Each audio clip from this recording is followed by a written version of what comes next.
All right, everybody. So we are live. It's Friday, and we are joined today by our special guest, Doron Keidar.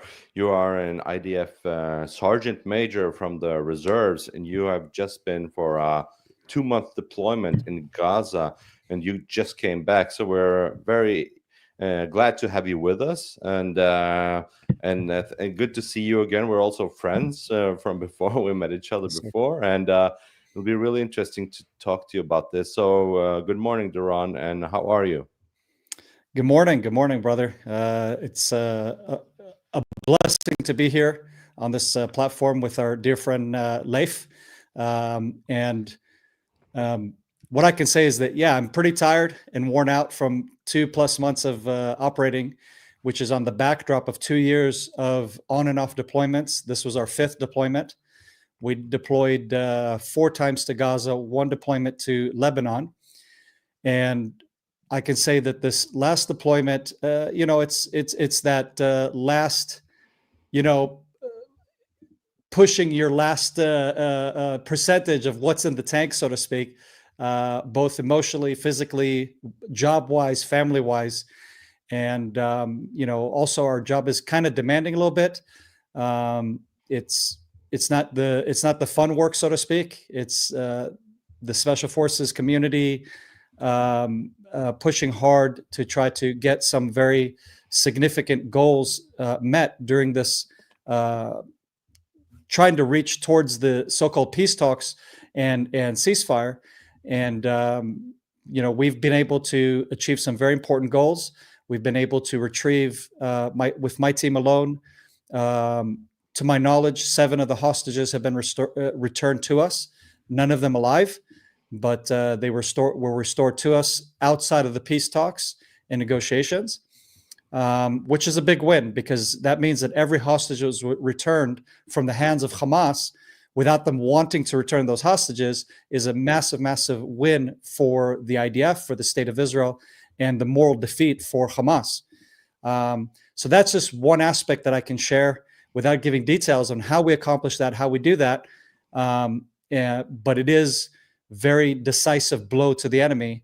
And that's just one small team out of the many of the IDF and many, many goals, many, many achievements throughout this war, which has just been, a blessing to take part of, to have a small cog in the wheel of the overall operations of the IDF.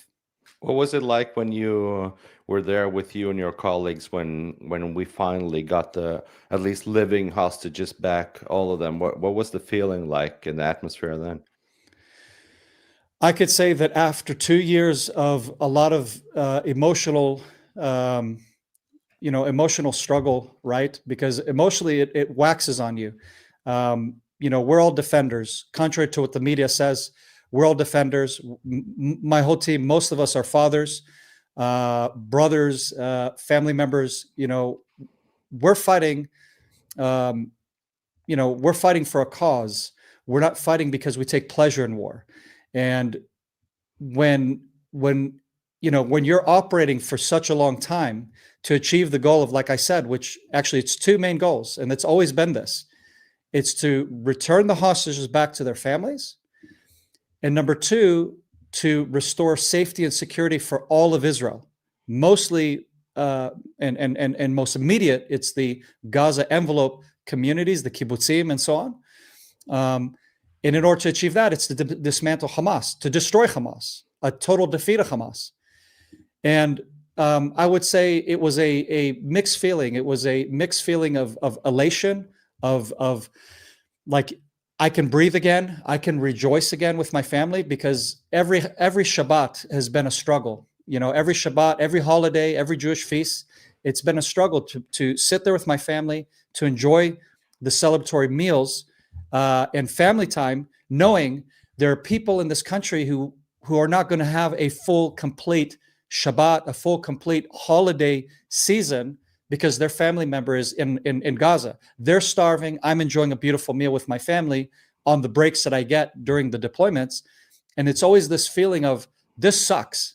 I can't fully enjoy this time with my family. And I would say for the first time in 2 years, when the living hostages were returned, I could say for me at least, it was a feeling of I can finally start to participate in the family joys with my family and so on, and kind of unload and not just, be there with this weight on my shoulders. Now it is again still mixed, because the mixed is there are families that they know their family members that are still held in Gaza. They're not alive according to what they're saying. And I'm saying according to what they're saying, because I honestly am at question, is there any of them that maybe still be alive right now that they're just not saying they're alive, and or the Israeli intelligence isn't aware of the fact that they might be alive? That's a possibility. Who's to say that, right? But let's just say hypothetically they're all not with us. That those families still need to have closure. They still need to have an end of this ongoing grief of not being able to bury their loved ones. But again, just knowing that the ones that I know for a fact have been alive and have been under torture, have been under starvation, that's what was weighing on me.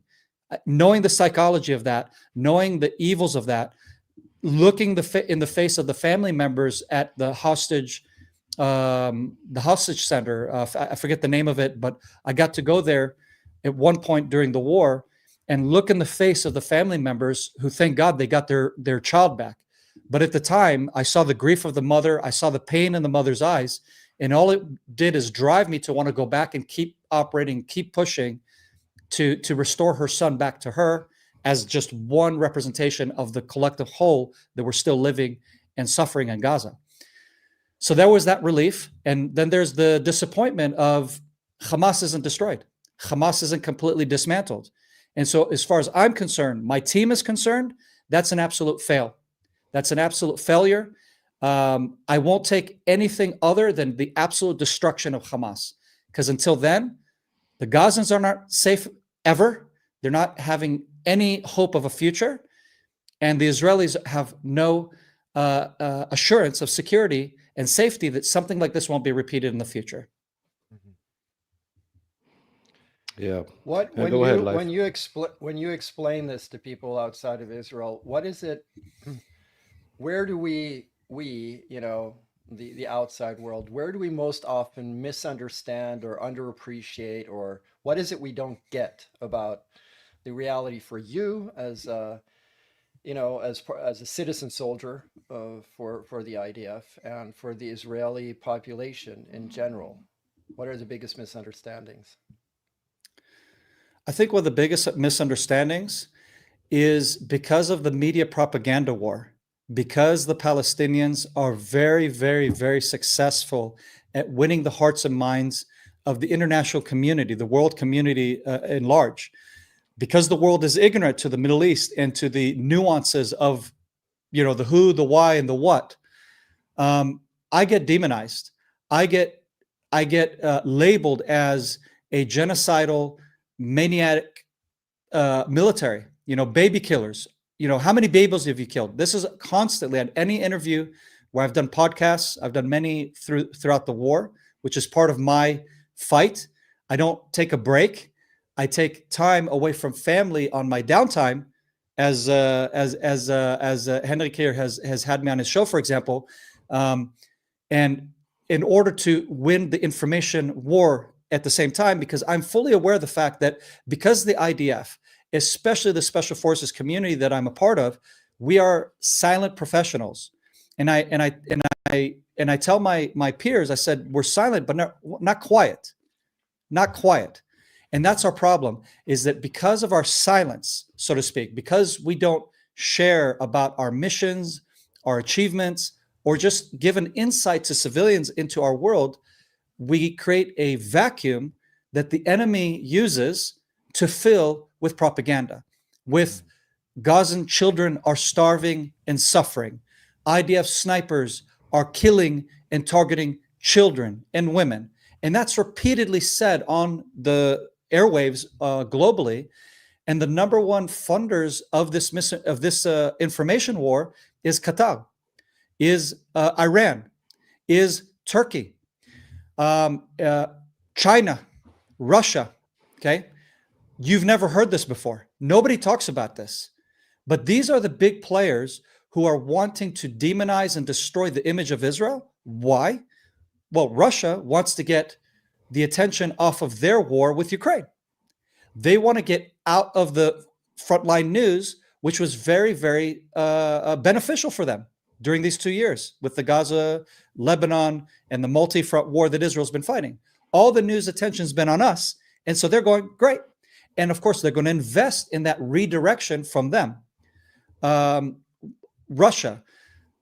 China. Why does China have any interest?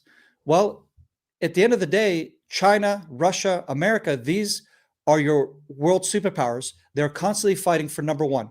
They're all fighting for the number one place and position on the world arena. And because Israel is an ally of the United States, we automatically become a target for the other superpowers because we don't have the same diplomatic relationship with them as we do with the United States. And then that, of course, makes us a target. And so that's their incentive. Qatar, money, Iran, they are a revolutionary Islamic revolution from 1979 that has taken over, that have absolute destruction of the world, absolute conquering of the world, and becoming the caliphate, right, leader in we're going to lead the Islamic world for world domination under Islam. And then, of course, why Turkey? Because Turkey was the last so-called caliphate in the Islamic utopic golden era that they ruled here for nearly 500 years. And so Erdogan, who's a radical, since he's gotten into power, he wants to restore that golden age. And so that's essentially what's happening. And Israel becomes the punching bag for all of these entities. And they have money, they have influence, they have power, and they pump the airwaves with lies. And so when I get up and try to speak or try to share my truth and do the contrary to the silent IDF that never shares anything, or show our face or identities, right? Because now I become a target. I can get arrested if I go to certain countries in Europe, and countries in Africa, countries in, you name it. If I enter into those countries, I will most likely get extradited.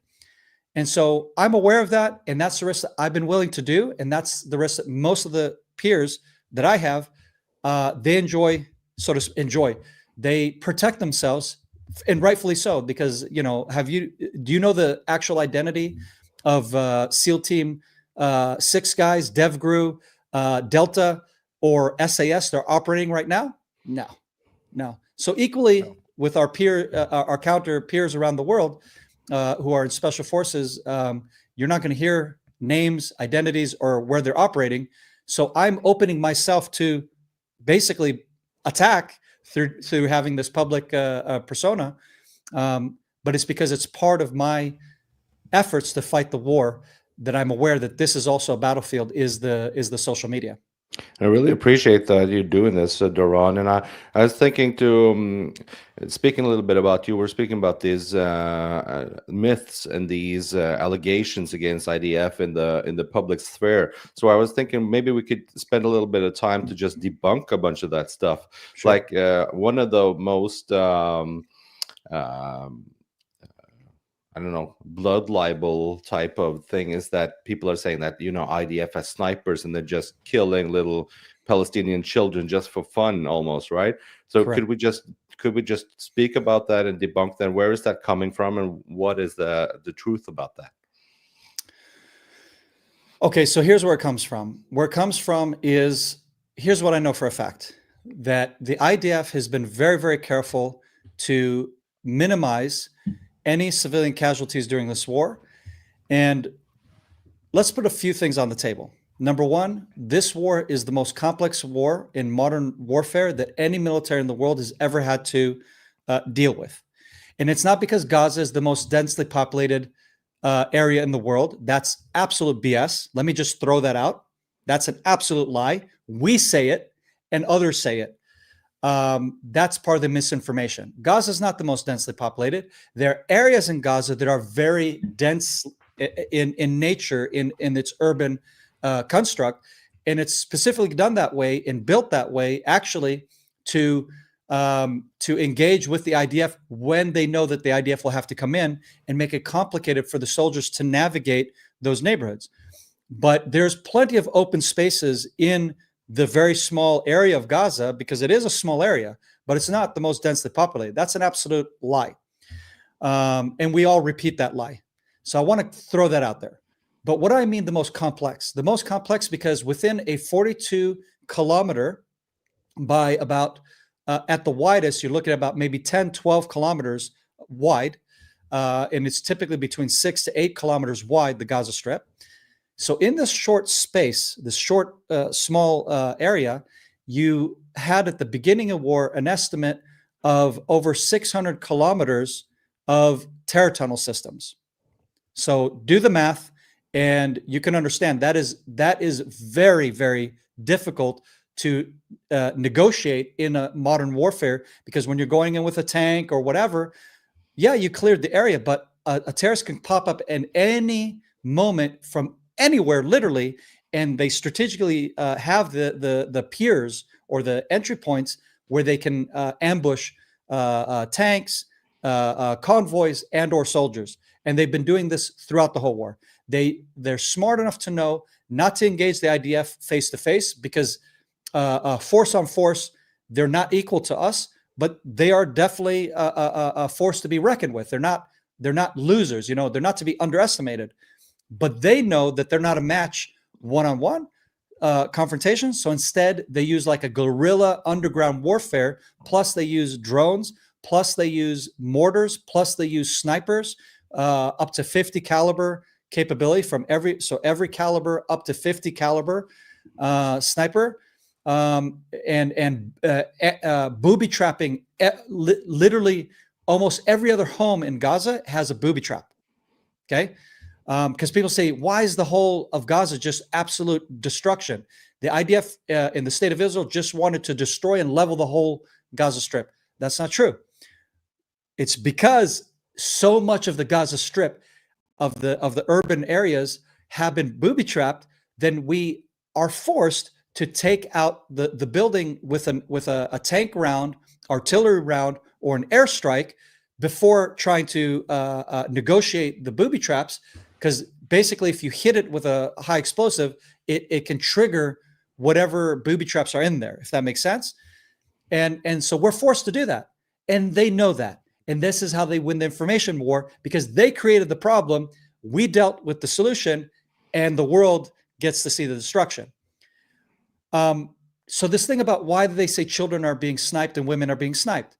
So like I said, the IDF, with all this complexity, has been trying to operate in literally only negotiate with the terrorists that are armed, which means anyone who is in civilian clothing is not a target. And the terrorists, by the way, throughout the whole war, not one of Hamas terrorists that I've seen or any soldier has seen that I've met in the people that I've been a part of, and I've been the first troops in and some of the last troops out just recently, okay? So ongoing, I've never seen a Hamas terrorist in uniform, ever. They all wear civilian clothing. Why? Because they know our rules of engagement. They use that to their advantage so they can roam above ground and, of course, underground and move munitions, weapons, etc. And like I said, create ambushes for the IDF soldiers, and also all kinds of booby traps, etc. And so what do? We tell the civilian population, we notify them ahead of time, we're coming into this area, so everyone go over here. And so you have a humanitarian corridor. And so what does the Hamas guys do? They snipe the women and the children, and then because they control all media outlets that come out of Gaza, like all information coming out, they record it themselves, and then they send it to Al Jazeera, and Al Jazeera, who is owned by Qatar, mass produces this and shares it with all BBC, CNN, you name it, and basically that's how they create the propaganda misinformation war.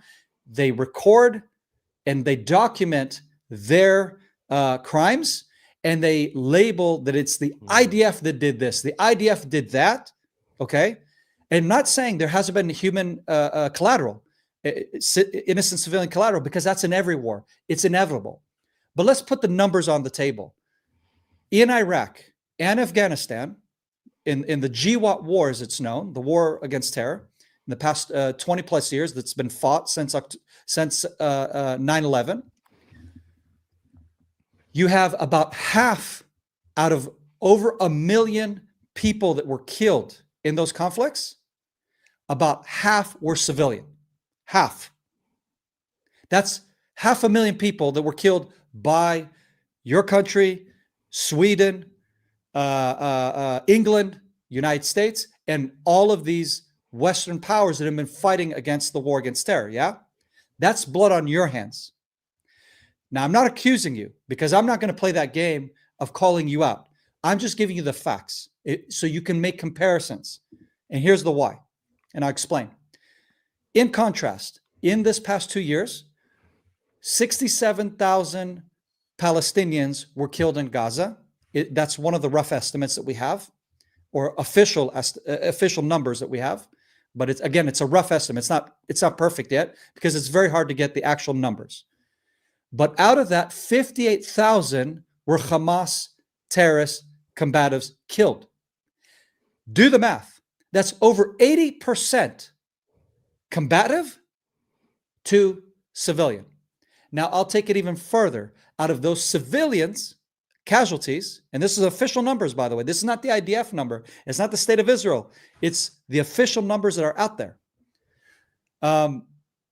I would say out of those civilians, you have combatant, I forget the term for it, but it's basically they assist the Hamas terrorists. So they're not necessarily innocent completely. So they were probably in the area of warfare where we were targeting the terrorists. Like we said, here's the humanitarian area. You go here. We're going for the terrorists. If you go and you're helping the terrorists as a civilian, you're going to go down. That's war. You shouldn't be in a war zone. Okay. So that's our numbers. So our numbers are miraculously low, considering that this is the most complex warfare in modern times that there's ever been fought. I'm saying God has been doing a very good job helping us to help the Gazans not get mass murdered through this war. Because in every war, civilians get killed. It's terrible. It's part of warfare. That's why nobody ever should go to war. No country. So we don't enjoy it. We don't take pleasure in it. We're doing our best. But I'm saying with our best efforts, it's miraculous. It's unprecedented. And I just chalk it up to God has helped us to do a very ethical, not for our sake, but really for the Gazans' sake, having mercy for them and having compassion for them, being under the rule of Hamas that has put them in this ugly situation of using them as human shields and propagating all of Gaza to basically either support terrorism or to hate Israel. And it creates basically a whole generation of psychopaths. Okay. And it's I'm not saying this because I'm hating the Gazans. It's just the fact that the way they've grown up is with just pumping since 2005 when Israel pulled out. Then Hamas has had full reign to pump propaganda in schools, in mosques, and in every aspect of life. And anyone who disagrees, and there are people who do, but anyone who does, they brutally murder and torture these people to make a lesson. And that's, again, why I really wanted to destroy Hamas personally, because they need to be freed from this. It is so wrong. And that's something the world's not talking about. That's something that these bleeding hearts are saying from the river to the sea. Why aren't you fighting to liberate Gazans from Hamas? Instead, you're fighting me, who's trying to become the solution to dismantle them.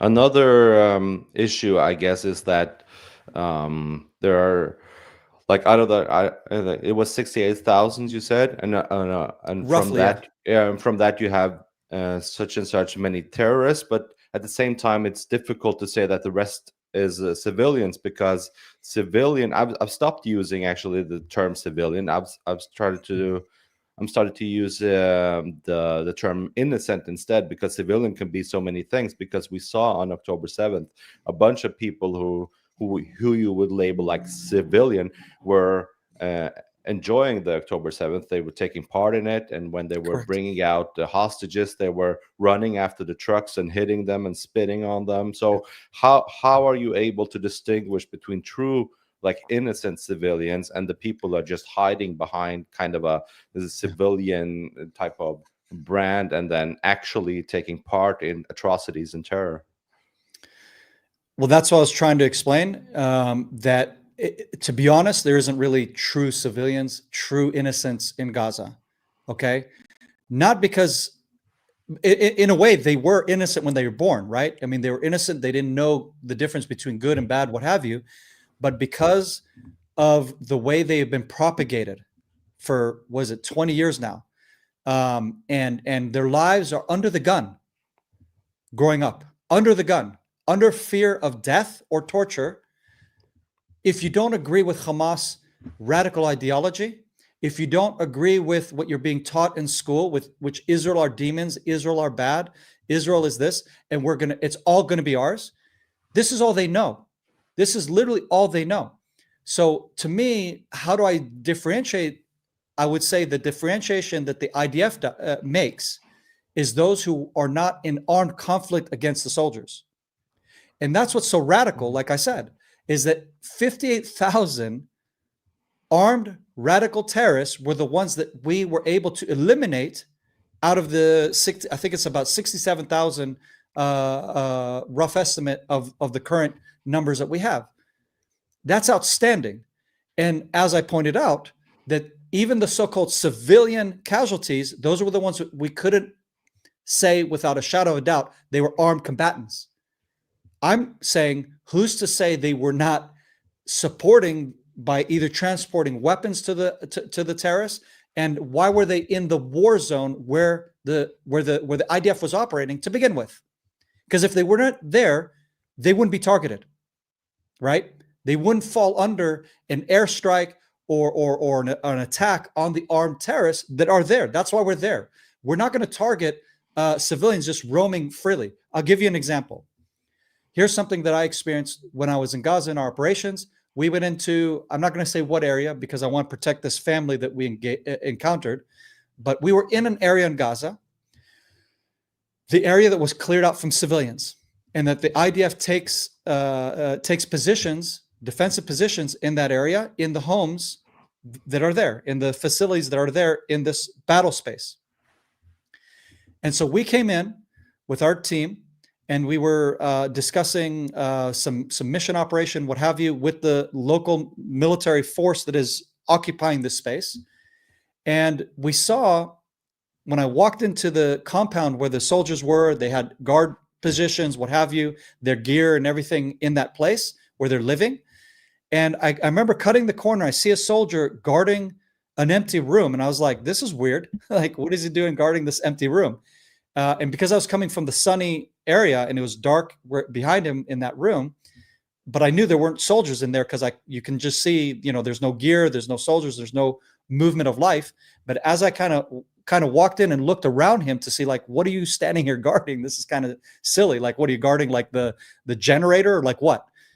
And I see a family of 2 parents and 5 children, Gazans.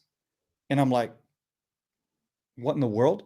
And I asked the guy, I said, not to embarrass the family and discuss them in front of themselves. I asked one of the guys, I said, what is this all about? Oh yeah, this family, they said that they were being targeted by Hamas. The father claims to have been targeted by Hamas. And if he went to the humanitarian area, that, like I said, there's the corridor that moves the population from place to place as the war unfolded, he decided to go to the IDF instead, because he said that if he went there, Hamas would search for him in those camps and try to kill him. And I said, well, why? They said, well, we're not really sure. That's what he claims. I said, so he rather come to us and in danger getting killed by the soldiers, thinking that he's a terrorist approaching military positions? That's outrageous. That's insane. Nobody talks about something like this. Now, mind you, they had to put an extra guard post, which out of the manpower, that means less sleep time, less rest time for the soldiers. Okay.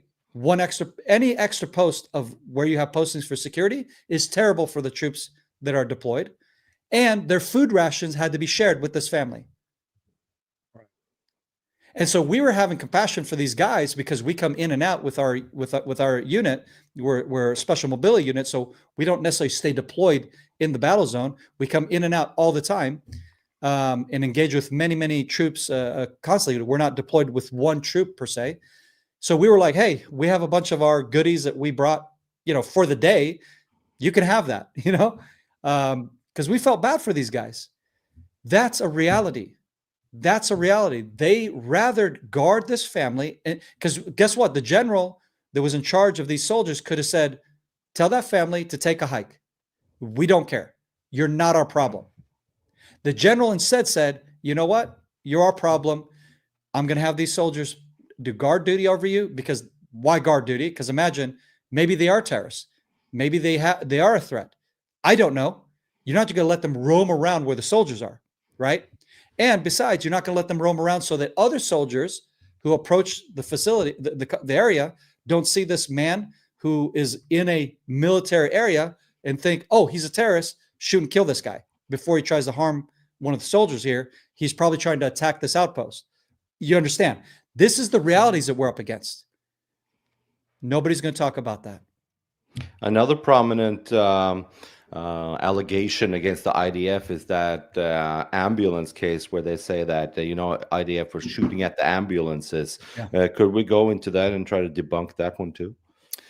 Well, there's actually nothing to debunk. The bottom line is that ambulance incident, that particular incident that got widespread attention and whatnot, that actually was a misidentification of combatants. The soldiers did eliminate all those people, and it was a mistake, plain and simple. And what happened was that the soldiers that gave testimony, they tried to protect themselves and guard themselves from making that mistake. And because of that, then of course it became a stink that, oh, the IDF is trying to hide something. No, it was just the soldiers were trying to basically cover their butts for making a mistake instead of owning up to, we failed. This was a misidentification. We should not have shot at that vehicle, plain and simple. And there you have it. Everybody says that we're just defending ourselves. We're just not going to take ownership for anything. I'm telling you, I'm owning up, even though the soldiers that were there did not. I don't know if at the end they did or not, but I can guarantee you that they are not going to be operating anymore. They're not going to be back in the field. They are going to be, because I don't know the final verdict of what the IDF legal system did, but I guarantee you they're not going to be operating ever again. There's also a huge gap between actually misidentifying and making a grave mistake and saying that IDF did that on purpose, purposefully targeting ambulances to just kill civilians, right? Correct. It was a misidentification of a threat, and I'll tell you why. Because the problem is, listen, I'll give you an example. We almost, my team almost killed an innocent man. Okay. We almost killed an innocent man because, again, there was a Palestinian who was in the vicinity of our compound. And of course, like I said, you're not supposed to have civilians coming, like while you're approaching our compound, right? And basically because there was a break and miss of information on the radio, we got in a defensive position. I was one of the guys who was one of the guns on the guy in the direction where he's coming. So had he popped up over that berm, he would have probably been dead by myself or any of the guys that were in that shooting position. That we got intel and a warning from those that were at the outpost. There's someone approaching our compound. In the end, they had a permission. There was a specific reason why this individual was there. It just didn't trickle down to the soldiers. And this man almost paid for it with his life. Again, warfare is not clean. Warfare gets chaotic. And it's enough that the information doesn't pass down because radio communications, because of whatever and whatnot, some innocent people will get killed. But again, if you're a civilian and you're in a war zone, the best way to survive is to be in the civilian population areas that were designated for you. Anytime you leave that area, you risk death. That's a fact. That's a reality. And so every one of the Gazans who have died in this war, civilians, it's because they left those areas. We didn't target those civilian areas in our warfighting. And that's the difference. Another time, by the way, that same outpost, there was a young kid who came to the outpost, a young Palestinian kid. And again, because they identified him as a young kid, then the soldiers treated him as a less threat. But again, we're like, what is he doing coming to us? So we had to be on high alert. And the soldiers went, engaged with the kid. Hey, kid, what are you doing here? You need to go over there. I'm not going to say which area because, again, I don't want the enemy to know what we do and don't know, because I'm assuming he was sent by the enemy to test our resolve, to test our reactions. And I don't want to give them information that will help them with what they're trying to do. They're probing. So I interpret that as it's a very potential probing of the enemy. Because again, why did this kid approach our compound? It's a military compound. There's no question about it. He had nothing to find there, and it was hundreds of kilometers away from any civilian area. So in other words, he had to go way out of his way to come to us. And isn't it true also that when we read here in newspapers in the Western media, especially in Norway, when we see headlines such as IDF kills children, then the actual truth is like such a situation such as a 16, 17-year-old radicalized youth is or persuaded or threatened by Hamas to bring knives or guns and try to attack IDF soldiers, and then IDF soldiers in desperation and self-defense shoots and kills that person. And then you get headlines such as IDF kills kids because technically he's under 18. And that doesn't really reflect the reality at all with such headlines. Exactly. And again, this is where the West is completely ignorant to the way of life of a radical Islamic terrorist group. They're radical Islamists. They know your worldview. They know how you think. They know that to you, anyone under 18 is a poor, innocent child. Let's be real. Let's be real. Anyone from 13 and up is more or less a young adult. But just because of our modern law in most of Western civilization that does not label them as a young adult, then the legal system is, in my opinion, and in the West, is actually skewed. It's actually skewed. Any kid who is over 13 has the moral, not wisdom, okay? Because obviously we know that it takes many years till your brain fully develops and whatnot. But I would say at bare minimum, they know the difference between right and wrong. At bare minimum. So they're not fully innocent youths. Yeah? So that's first of all. Am I saying that I'm happy to take the life of a young child over 13? No. What I am saying is quit looking at the Middle East and at the enemy, which is the Islamic radicals in the Middle East, in the same view that you view your own society, because we do not share the same realities at all.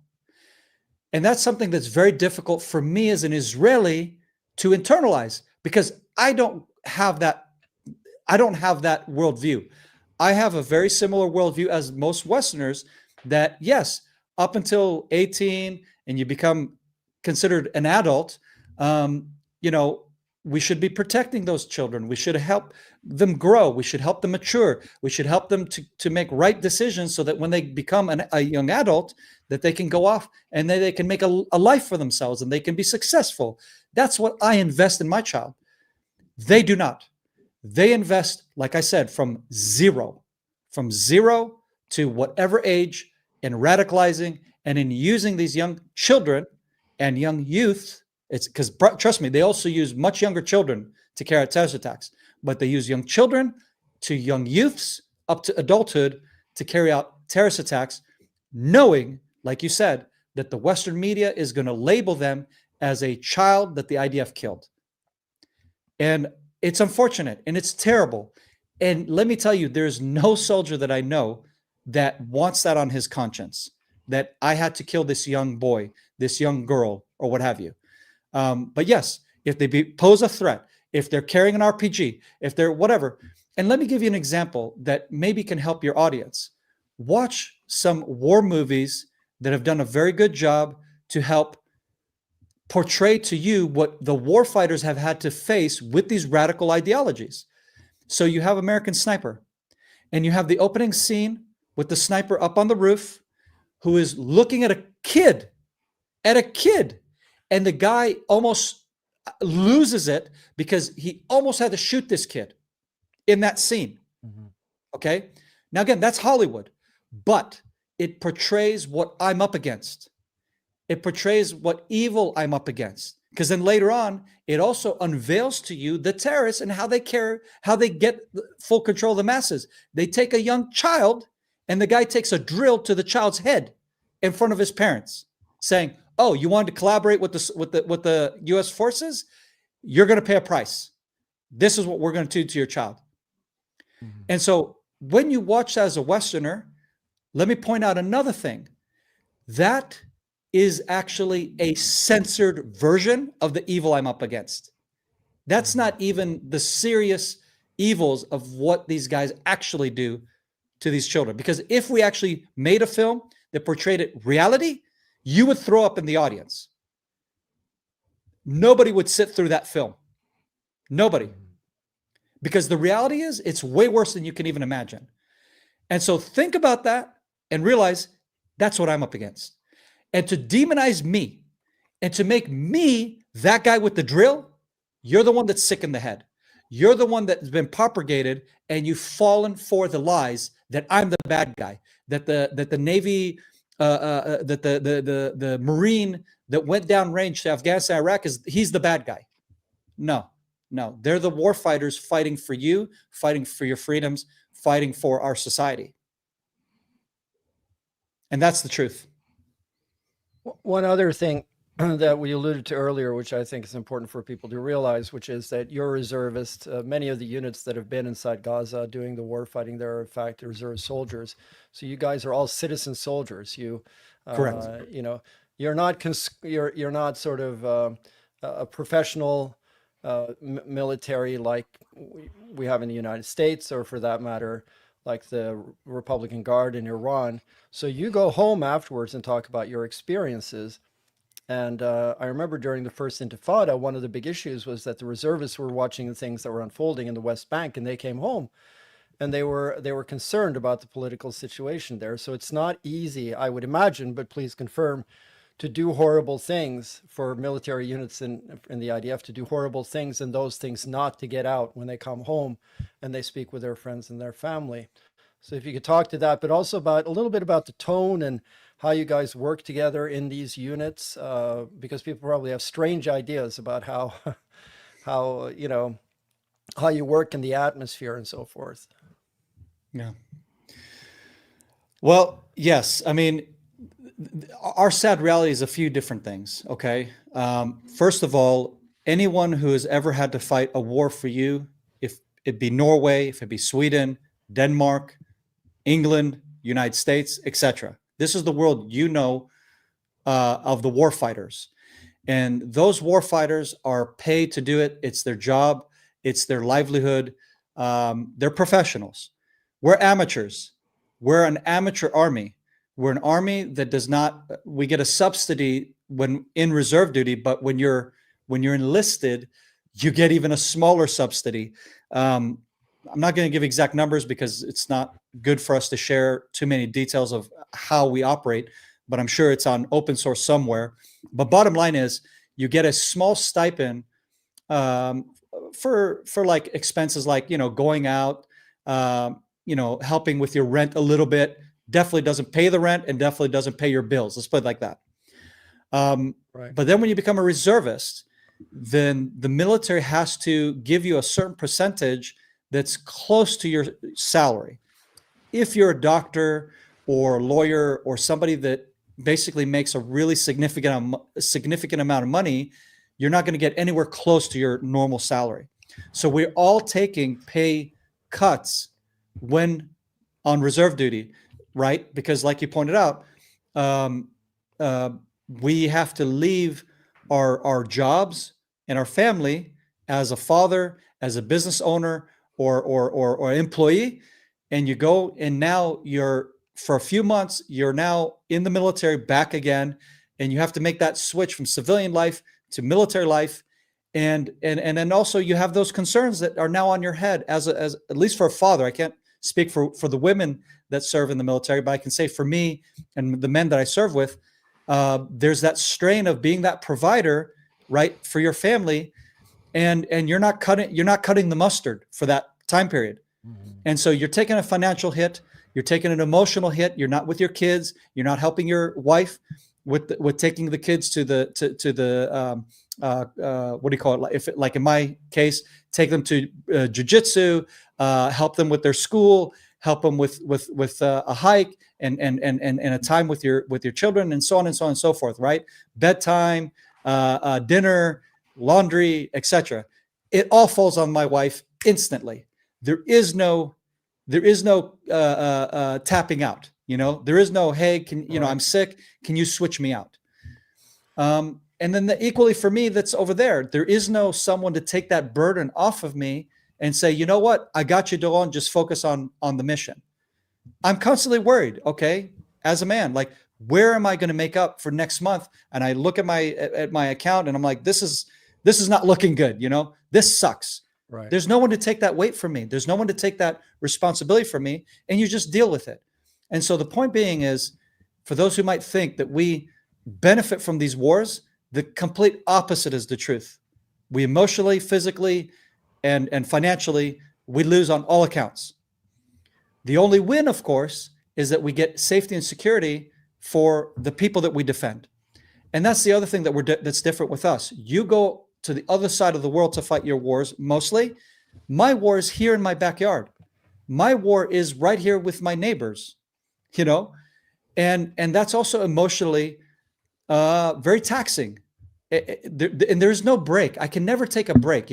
American soldiers talk about, they come home and, they want to just cut the grass and they just want to sit at the beach and drink a Muay Thai, smoke a cigar or whatever, sit there at the campfire, and just forget it all. I never get to do that. Every day that I go out into shopping or anywhere public, there's the constant threat of a terrorist attack. There's the constant reality that I could be called up immediately to come back to the mission and go fight another war, another invasion, another what have you. I could come under Iranian missile attack or Houthis or what have you. There's no break. There's no getting away from the war. Both my family and myself, we're constantly on the front lines. There is no, I can just check out, and so that's a very hard dynamic. That's a very difficult dynamic. But what I will say, in addition to that, I'll read you a quote, because I think this is something that no matter where you're at in the world, this is something that we all can relate to as warriors and defenders.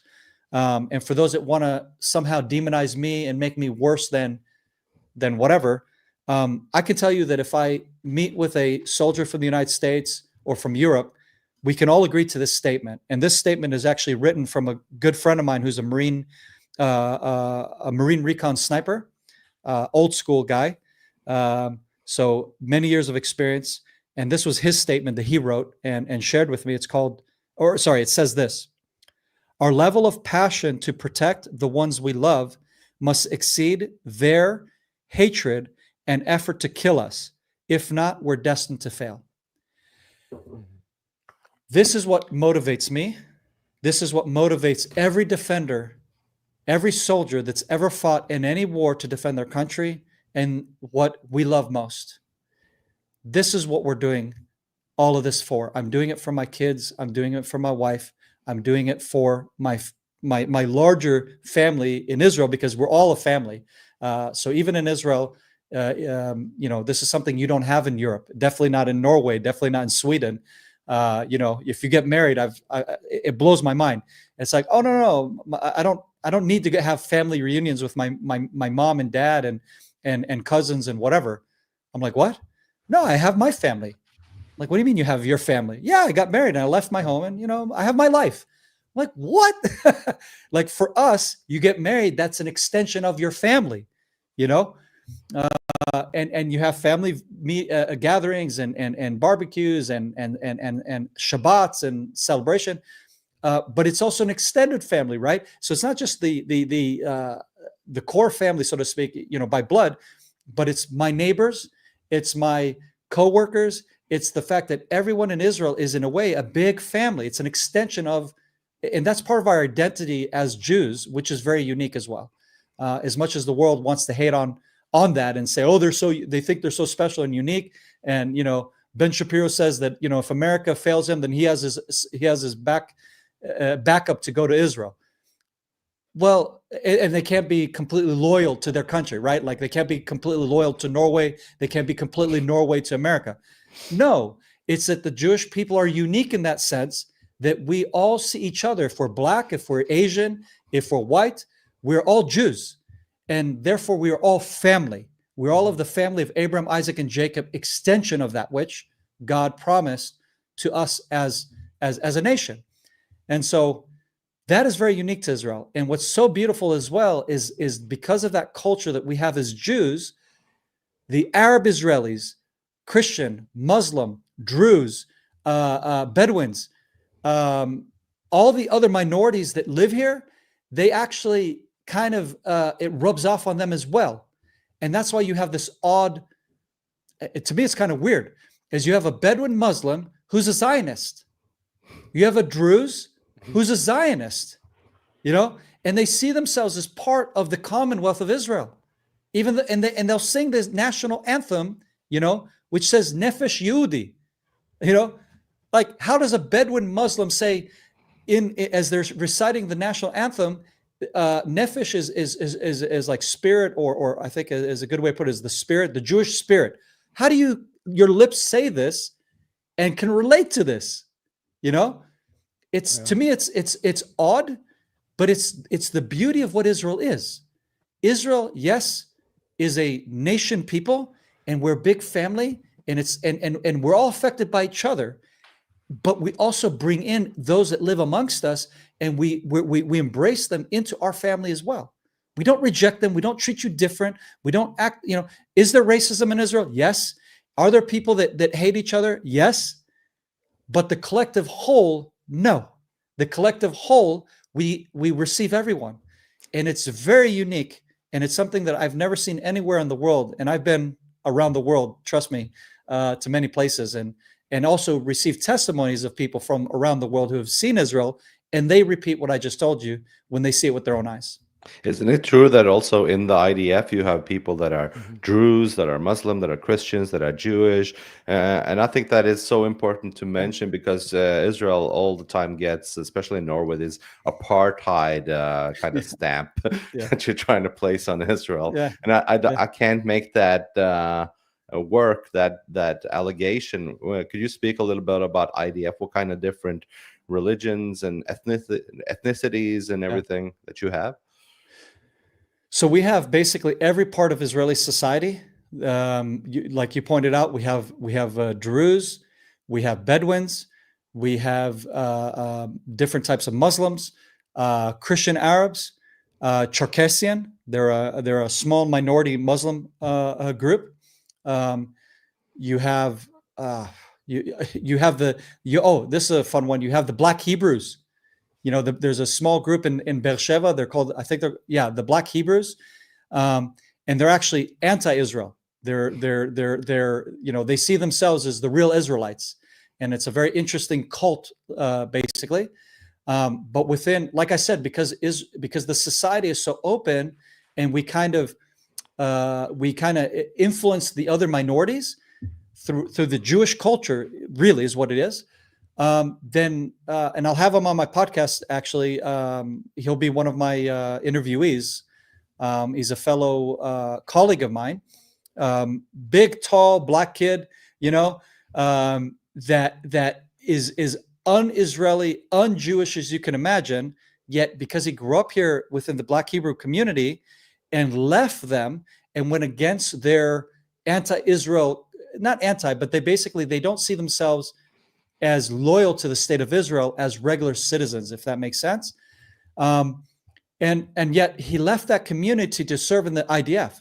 And because he served in the IDF and because he was ostracized from his community, he actually, when off base, you know, where is he going to sleep? Where is he going to stay? He's not going back to his community or to his family that has kind of rejected him for making this radical divorce of worldview by serving in the IDF. He had to live with an Israeli family that took him in. And so he got to experience that Israeli Jewish culture from that spin. I think they were Moroccan. So it's like, so he got that Moroccan Israeli influence, right? As a black, basically they're blacks from America. They're not from Africa, actually. Right. They're American Africans, if you like, you know, Africans that you know, that through the slave trade and years later, because they're very different than regular Africans. And I know people don't really understand that. And I'm not trying to discriminate, if you like, but through my very many years of experience in Africa, I do a lot of work in Africa. I learned that on my own self. I just assumed that everyone in Africa were like American black people that I knew. And then when I got to Africa, I go, oh, wow. So they have different ethnicities here. It's not just all black people with the same features or the same ethnic, makeup.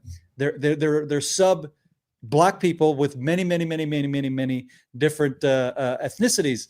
And it was something that was very surprising to me, you know?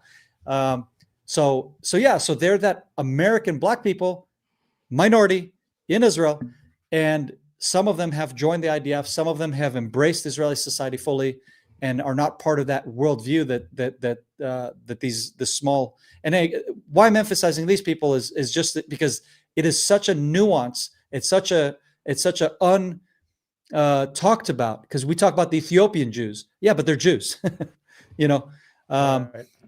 But these are these ethnicities that live here and that Israel has welcomed and allowed to come in here. And I honestly don't understand how we allowed this kind of cult type group that is basically anti the Jewish people to come here and to set up camp here and have a whole community in the southern part of Israel. But that's Israel, you know. We're not an apartheid country. Talk about Africa. One of the good friends of mine that I've known for many years, and I'll be actually doing some very fun diplomacy there with the country that he's in. He reached out to me and said, "Brother, I just want you to know that as someone who's lived in Europe, someone who's lived in New York, me visiting Israel, I've seen that Israel is the most diverse, multicultural country I've ever been to in my life." And I'm like, wow. And that's coming from a black guy from Africa who's been living in Europe and in New York. And it couldn't be truer what he said, you know. Where can people find your podcast, Doron? Yeah. What's it's just it's simple. It's just my name, answer that question first, and I'll get. Yeah. DoronKeidar.com Okay. has all of my social media stuff. It has our film that we produced, the I Am Israel, and it has links to either podcast interviews that I've done and or my own podcast as well. Yeah, good. Go ahead, Life. You had a question. Yeah, so I have a follow-up point, if I may, and please comment, which is I've been studying a little bit of history, and you know, Jewish history is full of catastrophes. You know, everything from discrimination to pogroms to riots to expulsions and genocide. And and the thing is that the impulse in the Jewish community up until the state of Israel was founded was to keep a very low profile, because there was no way they could actually protect themselves except by, basically hiding or fleeing. But I think that what's happening now in this crisis is that the Jewish community is starting to pick up, starting to show opposition at the Jewish community in the diaspora. It's basically pushing back on these things. And I think that I don't think we should underestimate the significance of knowing that we have a state in Israel where we have the capability and the willingness to actually fight back physically if we have to. And so I think that the effects of Israel protecting itself are profound also in the diaspora, in the Galut. 100%. In fact, and this is really the miracle of Israel, is that for over 2,000 years, since the days of the Maccabees, actually, we have not had a Jewish defense force of any kind. Nothing to defend Jews from persecution, from expulsion, from pogroms in Europe, etc., and all the evils that we've experienced in the 2,000 years of exile and whatnot. And thanks to a Christian Zionist named Ord Wingate, he was a British officer that came to British Mandate of Palestine in order to create a task force to fight against the Arab marauders that were making hell for the British forces that were here after they had defeated the Turks. And so what Ord Wingate did is, as a Christian Zionist who was unique, he wasn't any mainstream Christian denomination. He was actually a very small minority. I forget the exact name, but it was a very small denomination that he himself was a part of. But he had a very unique biblical view, contrary to most of his British peers. And that was that the Jewish people are going to be restored, that God's going to restore them to their land, and that therefore they're going to have to create a state. And when that state is going to be created, and they're going to have leadership that rules and democracy and all this, but that democracy have to be protected by a military. And so that was his vision, and that was his gift to the state of Israel, is he gifted us the boldness and the courage to defend ourselves, because no Jew in the diaspora was willing to do that. The only one that had anything similar in vision was Theodore. Joseph Trumpeldor. Excuse me. So Joseph Trumpeldor was a military officer in one of the most elite fighting units for Russia, which was very, very, very rare, because Jews never had any high positions in the Russian military. So he was, of course, discriminated against for being Jewish and whatnot, but because he kept proving himself as a worthy servant to Russia, they kept promoting him and they kept sending him to better units and so on and so forth. So he ended up becoming a very well-trained Russian officer. He then got wounded in one of the wars for Russia, lost his arm in battle. I think it was his right arm. And then he decided that he was done with his military career. And so he's going to come to help train the Jews who were building kibbutzim, and they were planting vineyards and whatnot, that he's going to show them how to defend those things, because the Arab marauders were doing the same to these Jewish pioneers. And so that was his vision. And that was what was the birth of the Hashomer movement, which basically the first time ever Jews were saying, we're not just visionaries. We're going to tap into that Maccabee history and spirit, that we're also going to be warriors like King David. And we're going to fight, and we're going to defend ourselves. We're not just going to be philosophers. We're not just going to be Torah scholars, but we can tap into that past of we're also a warrior nation. And so he helped contribute to that, which he ended up dying in doing so. And that's why the name of the town, which is where I grew up, is called Kiryat Shmona in the north. because they defended Tel Hai against the Arab marauders, and one of the attacks that they did against them, and it was actually a sneak attack that they did. They lied to them. They put up the flag because they were like, holy crap, these Jews are able to defend themselves. So the Arabs said, hey, they put up a flag and said, we give up, we give up. And so they let the Arab leaders come into the compound that was defended, and underneath their Arab robes, they had weapons. And when they met with the leadership, one of them being Joseph Troubadour, who is a part of the 9 people that ended up being killed under that surprise attack, because they then pulled out the weapons and started shooting and killing all the leadership there, and trying to basically sneak attack and defeat the Jews that were defending Tel Hai. So on the exception of him, the only one that had the capacity to really build and create a Jewish defense force was Ord Wingate, which was an exceptional British general. And he did just that. And in fact, had he not died during the war in Burma, he would have been the first chief of staff of the IDF as a non-Jew, and probably the only chief of staff of the state of Israel who would have been a non-Jew. And we called him Hayadid, the friend. So if it wasn't for Ord Wingate, and if it wasn't for these Christian Zionists, I'm telling you right now, we wouldn't have a state, because Ord Wingate was the one that contributed to the defense military to defend Jews for the first time, like I said, since the Maccabees. At the same time, you had Christian Zionists from around the world who petitioned for the state of Israel. So for the statehood and for the political stand and right of the Jewish people to return to their homeland, that was also contributed from the Christian Zionists, because we didn't have the balls to do that as Jews.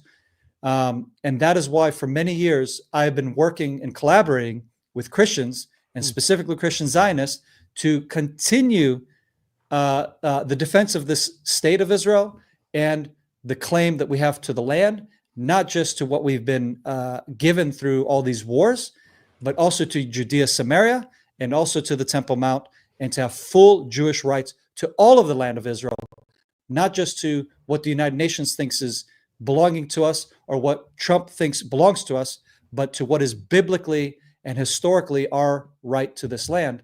And I believe that there's no other better collaborators and supporters than the Christian Zionists globally, who share that value with us and that worldview. And Doron, going forward, we also want to speak about in the future or now with these new initiatives from Trump and the Board of Peace, and what is going to happen in Gaza, who's going to control it, and also who is actually going to disarm Hamas. What are your thoughts about that going forward? My thoughts are equally to my thoughts about it back in 2003. I've not changed an iota on my opinion on this. And that is going back to what I just said about Christian Zionism, which parallels the Jewish Zionist movement. Today, Zionism is a dirty word, thanks to the misinformation and the propaganda war that has been fighting against this union between the West and Israel. Zionism is simple. Zionism is the Jewish people's right to return to their homeland, which is Israel. So it's the Jewish self-determination. That's what it is. It's that simple. So for anyone to say that they're anti-Zionist, that means that they're anti the Jews' right to statehood. And that's first of all. Historically and biblically, archaeologically, however you want to spin it and look at it, this movement is justified on all accounts. Now, the problem is that you have political agendas and aspirations that try to bring peace in the Middle East, because we have constant wars with the Arabs. Actually, it's not the Palestinians. That's false. In fact, here, I'll give you a book that I recommend. If you want to better understand the conflict, you should read, and this is on my website that I shared with you guys. It's The Truth About Palestine, that Lars Anderson, who's a Swede, by the way, he's written this book. for a Christian audience. And he lays out the Palestinian myth and lie. There isn't such a thing as Palestinians. There isn't such a thing as a people group. There isn't such a thing as a state of Palestine. It's always been Israel. It's always been the Jewish people's homeland. There have been different empires that have come and conquered, and it's exchanged hand throughout history.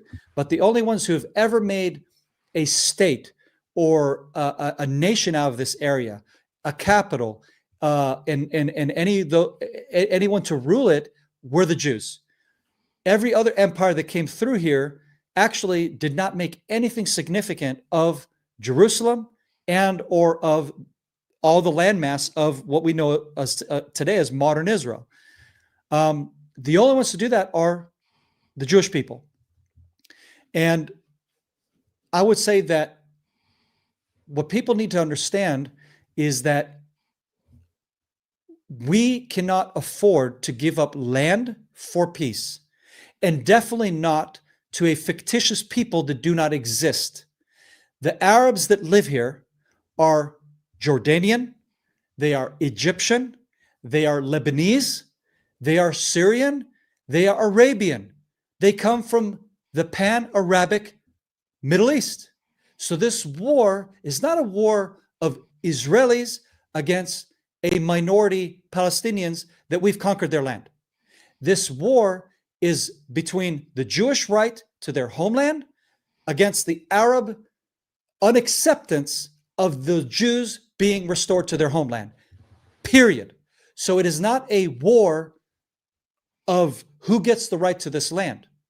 It's the unacceptance, the unwillingness for Jews to live in their homeland. So that's the real apartheid that comes from our Arab neighbors, and they use this Palestinian myth to perpetuate it, to perpetuate the war, and to deflect their anti-Semitic unwillingness to allow us to self-determination. Plain and simple. And nobody talks about it in these clear terms because we all bullshit the terms by using the Palestinian people and the Jewish people versus the Palestinian people. That's a lie. Quit using their narrative.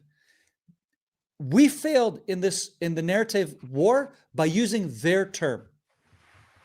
That Yasser Arafat was the father of doing so. So when you read this book, you can get some clear historic facts as to the birth of this fictitious myth of the Palestinians, which Yasser Arafat is the father of, which the KGB/FSB created. They used a propaganda war to win legitimacy, to delegitimize the Israeli right to this land. So all that to say, by giving up Gaza, by giving up Judea, Samaria, by giving up the right to Jerusalem, we are giving up our right, our rightful right to the whole land of Israel. And I am one who does not agree at all in making any compromise of giving up any of these lands for peace. On the contrary, I believe it all belongs to the state of Israel. It all belongs to the Jewish right of our self-determination in this historic land. And any Arabs who want to live in that state are welcomed. And they always have been, as we discussed earlier. They've always have been. They've always been a part of our society. We've never discriminated against any minorities in this country. Quite the contrary. They have full Israeli rights. They are full citizens of the state of Israel if they show their willingness to embrace the statehood. If they reject and if they show disdain, well, then there are laws that protect against those threats against the state of Israel. And they're not going to be completely welcomed. And it's that simple. It's not discrimination. It's quite the contrary. It's that we're not fighting for our full right.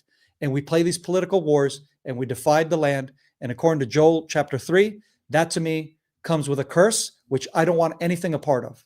That's my worldview. Also, what I understand is that there are two different narratives going on, and I'm currently reading the new book Hostage by Elie Sharabi, who was a hostage down in the terror tunnels of Hamas, and he actually got to speak quite a bit with the terrorists themselves, with quite frank conversations, and from that I derive a lot of information. And and a lot of it is that they prepare Hamas and Qatar and all these different supporters of terror has prepared this PR package for the West to make it more edible, more palatable for the West, to make the narrative about, yeah, this is about Hamas putting themselves on the map again. This is about the Palestinian uprising against the occupation. The October Nakba. 7th, October 7th was just about this oppressed people fighting back, and these are prepared narratives, while in reality, and as the terrorists themselves opened up and told Ali Sharabi down in the terror tunnels, no, this is all jihad. This is all Islamic warfare. We want to destroy Israel, destroy every Jew, throw every Jew in the sea, from the river to the sea. We want everything. We don't want a single Jew. We don't want anything of Israel here. This is this is what it's about. But the West, that isn't palatable to the West. We can't say that openly, obviously. So we have to wrap it in language that the West understands and the West could support. So that's why we have this external narrative and we have this internal narrative. Mm-hmm.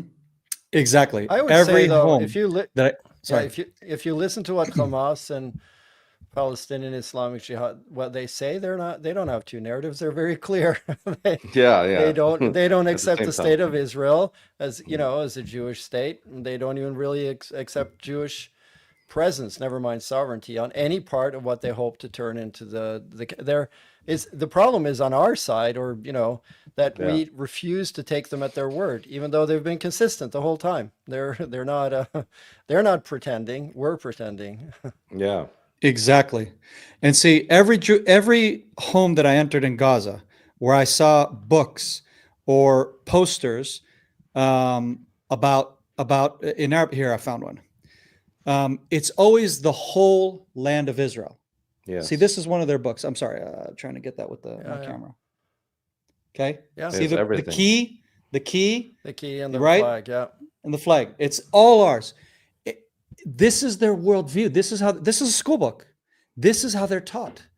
This is how they're like I said, propagated in their minds. The so-called Palestinian mindset is like I said, it's the pan-Arabic unwillingness to accept that Jews who were oppressed by Islam and that were never supposed to ever get to bring their heads up high again ever, that they should ever have any right to breathe and go, we have independence. No, we don't accept that. So the narrative of apartheid, the narrative of unwillingness to accept the other, is literally falls flat on the pan-Arabic world, plain and simple. And these people that we call Palestinians, these Arabs that we call Palestinians, who live in our midst, they are the enemy within the gates. Okay, they are literally the enemy within our gates. They will never accept a Jewish state. They will never accept anything less than all or nothing, and that's their worldview. And my view is equally the same. It is all a Jewish state, because that is the true right to who's indigenous to this land. And yet I open my hands and say, I will welcome you as the minority who wants to live here in peace and participate. No problem. But if you're going to resist me and you're going to try to propagate against me and you're try to destroy me because you are insane and you're not willing to accept the 22 Arab Muslim states, which are massive, you have full options for self-determination. Because real self-determination is for the Jordanian Arabs to go back to Jordan, for the Egyptian Arabs to go back to Jordan. And you say, well, Doron, you're such a bigot, you're such a racist. Read this book, and you will see how they themselves said, we are Egyptians. How dare you not fight for us, as they're pleading for Egypt to fight against Israel. So when they want to be, they're Egyptians. When they want to be, they say, we're Arabian. And they use their names and they use their identity, their ethnic identity, to claim legitimacy for the Arab world to fight for them.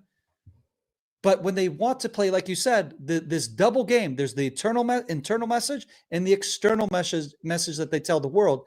And the world is naive, and the world buys their lie, and they swallow it hook, line, and sinker. And you know what? They're using that propaganda to try to destroy and take away my right to this land. They're going to do the same in Europe. And not that they're going to, they're doing it now. They're doing it now. How many of these asylum seekers have you seen come in and say, this is not your country, it's mine? What? Yes.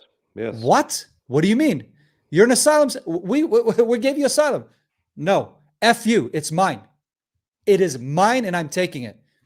Yeah. And Europeans are shocked. It's like, how dare they say that? What did you think? You think they would accept you because you welcomed them and opened your doors to them? You were wrong. Just like we were wrong to assume that they would accept our hand for peace. So I don't believe in that.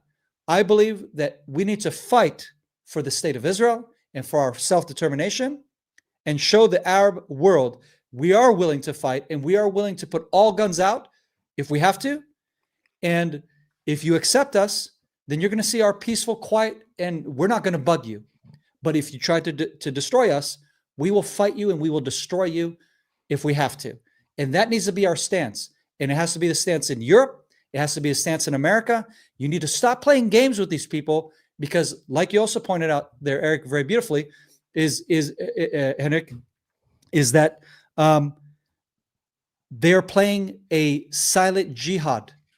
It's the silent jihad. They're quietly taking over through narratives.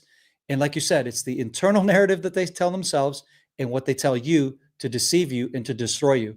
And you need to be aware of that. I'm not saying every Muslim is like this. Thank God there are many beautiful Muslims around the world, and they're wonderful people just like anybody else.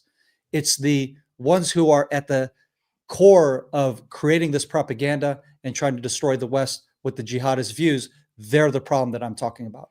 Yeah, because I also read in that book Hostage by Elie Sharabi, mentioning it once again, that the terrorists told them that there is no Israel. We don't want anything that we call Israel, but they don't stop there. They also told them that there is no France, there is no UK. Everything is Islamist caliphate. Everything is supposed to be ours. There is no Germany. There is no Norway. Everything will be ours. It's just a matter of time. So these are dangerous ideologies that we have to take seriously. And as you said, I also want to underline that this doesn't mean that this goes for every Muslim, but this goes for Islamists, extreme Islamists who have this kind of ideology, and we need to take it seriously. But we have to talk about also the going forward about this the peace plan, the Abraham Accords, and who will actually govern in Gaza itself. Will it be? I've seen the suggestions that it should be Arabic or Muslim countries going together, creating some kind of security force. And who will disarm Hamas? So what do you think about the future there in Gaza itself going forward? I think the Abraham Accords, contrary to most of my peers who work in Israeli diplomacy and are Zionist, okay? So these are people that we agree on almost everything. But in this matter, we're on two different paradigms on this issue. I do not believe in their Abraham Accords. I never have. I don't trust, again, I do not trust the pan-Arab world, because they do not recognize the Jewish people and their right to the land. There are some Arab countries who do, and they're not the ones who are spearheading the Abraham Accords, because the minute you bring in Saudi Arabia, and the minute you bring in Qatar, and the minute you bring in Turkey, then you're bringing in bad actors that cannot be fully trusted, in my personal opinion, in my humble opinion. Now, there are others that will completely contradict what I'm saying, and they are representing, I would say, the conservative movement in Israel and or Zionist views. But I'm sorry, history has shown me that I cannot trust them. Qatar is the #1 funder of terrorism in the world, both physical terrorists and propaganda terrorism. Okay, they fund all the high Ivy League universities worldwide. They fund a bunch of entrepreneurial business initiatives worldwide. In other words, they have their fingers in everything, so they can control basically any world agenda of any kind in the world, globally. So they are a globalist, jihadist entity that are using all of their wealth to do that and to perpetuate that. And so just the fact that they're the main player in trying to negotiate this peace plan in Gaza is telling me that we're naive to believe that this is going to work. And I'm only assuming that the Prime Minister of Israel and our leadership are not dumb enough to believe that this is reality, but that we're going along with it and saying, fine, if this is what America thinks is gonna bring a magic wand of peace in the Middle East, we'll play the game, but we're not stupid, and we're not gonna sleep, so to speak, on the watch.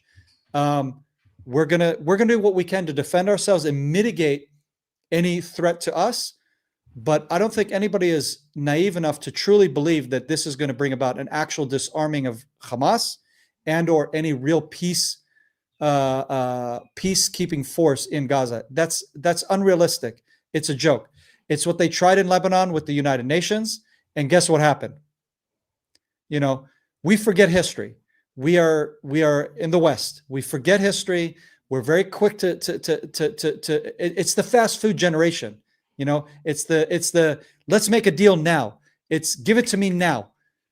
You guys are in a completely different you're in a completely different sphere. You're not in the same reality that we're in here. And the Arabs know this, and they take advantage of the West and Western view to perpetuate, to push their long-term goal, which you pointed out very beautifully, is it is all ours. Like the terrorists were telling Sharabi, it is all ours. All of Europe, all of Israel, all of America, everything's going to become Islam. Everything's going to become this pan-Arabic caliphate.